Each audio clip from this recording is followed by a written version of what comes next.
Stated by the writer Dan Stone on the website TechWalla, he stated, installing a graphics card can significantly improve a computer's overall performance, and within the current events and the current time we're in, moving on to the digital plane has its own set of options, and within the few options to take, it is a good one. Hey everybody, my name is Brian Rojas, and I'll be going over how to install and even replace a GPU as seen right here. So, why would you even want a GPU, and what's the importance of such? Well, whether it's for school or just for general entertainment, having a GPU can substantially increase the PC's compatibility with many softwares, games, or just increasing your overall viewing experience of videos, as well as the graphic fidelity. It also allows stress on other parts of the PC, such as RAM, to be alleviated, and as I said, allow other processes to move along more smoother and smooth. And according to Dan Stone, while you may not need to install the graphics card, installing it can make your experience a lot more smoother, and newer operating systems often integrate new graphical features that enhance the overall user experience, which the built-in graphics card, also known as integrated graphics, cannot display fluidly. Then with today's lesson, I'll be going over a simple 11-step solution to the graphic card problem. So, here we have the actual PC tower and the graphics card right here.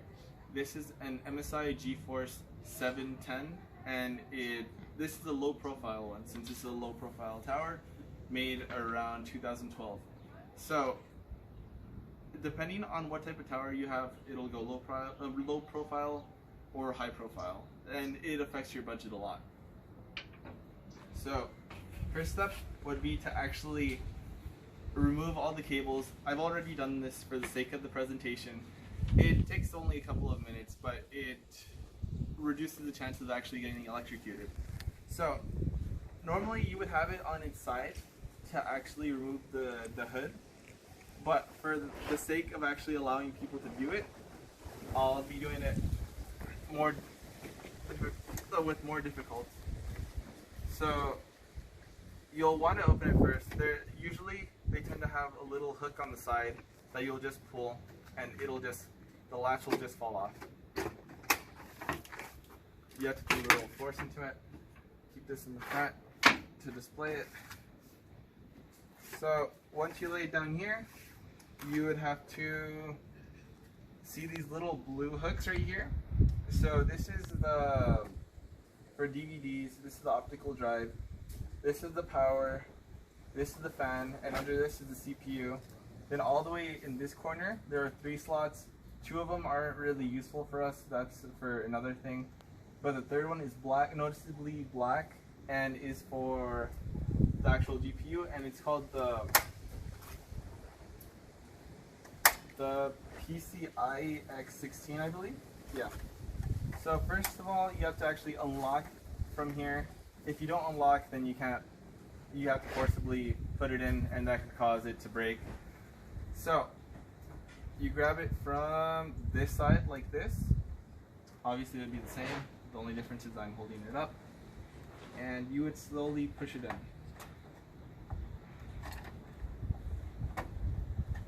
And once you align it, you just put in a bit of force, not too much. You don't want to break the actual chip on the side. And that'll be it for the easy part, and for the most part actually. So there are other hooks on the side. I don't know if you can notice it in the video, but each hook looks like this. Maybe it's too small. But there are a total of 3 hooks, and that's for each additional part, since on the actual graphics card you can add VGA cables and DMVI cables as well. So obviously you have to check if it's loose in any way. If it is, then it'll probably not work once you actually plug it into the power. And that's it for the most part. Excuse the wind. It was a bit noisy today. So once you actually reorient the tower, you'll want to hook it back up and connect it. For the most part, everything else, it goes digitally. And depending on which company you got your, or depending on the brand of the actual GPU, you'll have to go onto their website, or there'll be a prompt once you hook it up to the power and the actual display, which will be, well, in this case it's NVIDIA, but it could also be Radeon, AMD, those are some other ones, but that's just examples. And once you install the drivers, it'll allow you to actually experience enhanced graphics. If it's for games, smoother gameplay, smoother video experience. So, one notable thing before I move on to the conclusion is that you can see over here, this is where the graphics card is, and if you hook it up to the pre-installed integrated graphics over here on this side, here's the VGA, the DMVI. If you hook it up to the integrated graphics, then it'll not use any of the actual graphical processing of the GPU that we just installed. So there will be no point to actually connect it here or have connected this, and it'll be useless.